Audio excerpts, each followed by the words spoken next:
Our most vulnerable were in a tough spot a year ago. It's only gotten worse. What's your biggest concern right now?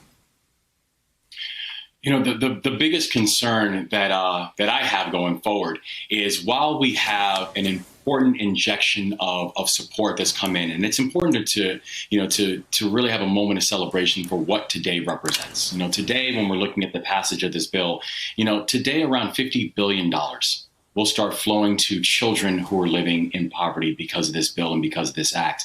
The biggest concerns that I have, though, about what it means going forward is how do we then start the rebuilding of the damage that this past year has already seen, the damage of the fact that we have children who have now gone an entire year, many of them, and not been inside of a classroom. The damage of the fact that we're still talking about the reality of the single mother who's been waiting tables and has gone a year without support, the food delivery worker who's been waiting for work to return and has been relying on reserves that were not there. So we don't just have to deal with a very human and immediate need right now. We also have to deal with the fact that there's a large and a massive rebuilding of a sector, of a society that we still have not fully reckoned with when we think about the damage that this pandemic and the overlapping economic crisis has caused. John, I've heard you say this many times. People don't want a handout, they want a hand up. This bill gives relief that we need, but does it create a long-term opportunity, a new path? Well, it can. By the way, thank you for being a light on the hill, Stephanie, with your broadcast for the last year. And thank you, Wes, my brother. We are living in a moment in history, Stephanie, but it doesn't feel historic when you're sitting in it. It just feels like another day. It depends on whether we see this as a stimulus, a bridge over troubled water, or whether we see this as an investment and a moment of transformation. We've been here before, Stephanie. It was a New Deal. It was a new Marshall Plan. But that was primarily for mainstream folks who came up as a result of that. It took a decade of the government stimulating the community and the private sector. And what we have to do with this, because we're at war with the virus. We're in, unfortunately, a bit of a cultural war. And we have a foreign interest that wants our position in the world, who loves seeing us separated and divided. We got to come together, realize that we're in this thing together, and we've got to basically upgrade people's software. Wes just basically spoke to human dignity. Brilliant. Let's now unleash human capital. That's the thing that's missing, Stephanie. We've got to unleash human capital. I saw the photos on the screen of the people standing in line. All I see is untapped GDP. You have folks at the bottom of this pyramid who could be entrepreneurs, small business owners, could be in internships, could be in apprenticeships, could be producing GDP. They're not liabilities, they're untapped assets, but we've not trained them up to be little capitalists. I know that sounds a little weird, but I mean it. We all are human capital, and we're better together. It doesn't sound weird, but it sounds like something I don't know if we have plans to execute. Wes, all of those potential capitalists, I'm thinking about all those teenagers that haven't gone to school in a year and they don't plan to go back. Just reopening schools isn't going to change that.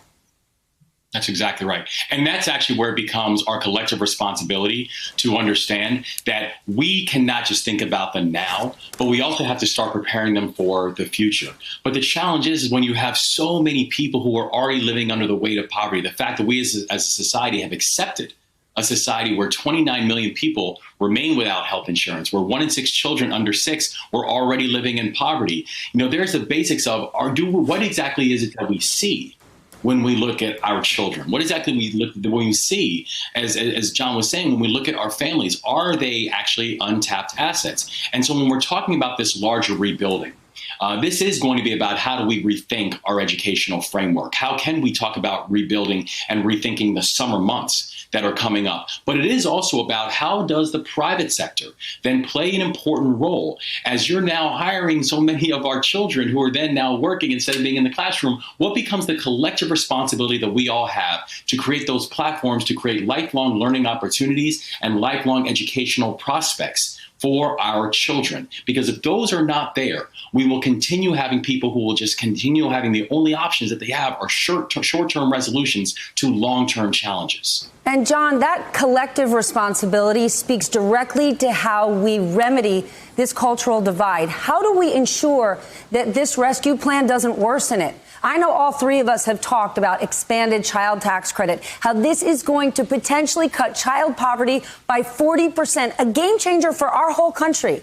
But I will tell both of you, yesterday online, I did an explainer of how this works. And you know what the immediate comments were?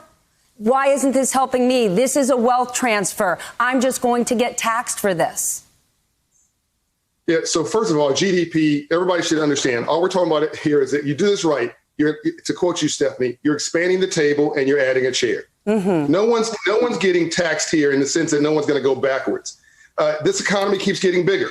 Wall Street keeps getting bigger. The stock market, real estate keeps getting more valuable. The economy keeps expanding if we keep on with our business plan. We need more people in the economy. I tell my rich friends need my poor friends to do better, if only to stay rich. 70% of this economy is consumer spending, okay? Before this crisis, you knew this, 64% of Americans didn't have $400 for an unplanned event. The folks who stormed the Capitol, with all due respect, those weren't black people and brown people. Those were poor white friends, poor white brothers and sisters with financial issues that, if you look underneath that, and challenges that go back 70 years. We have not created the next middle class. We've not created the next group of, as I said, young capitalists. We've got to teach entrepreneurship for all, an introductory to entrepreneurship in high school. We need financial literacy K through college for everybody. We need to get the credit score up. I know this sounds silly. Across this nation, because all our problems are in 500 credit score neighborhoods, black and white, urban and rural. We have got to remember what got us here, what made us successful in the first place, and go back to that simple business plan. If the Biden administration is watching, and I hope they are, I believe they are, this is a 3-point plan. You've got the health piece right. You did more in 55 days than was done in 55 weeks. God bless you, okay?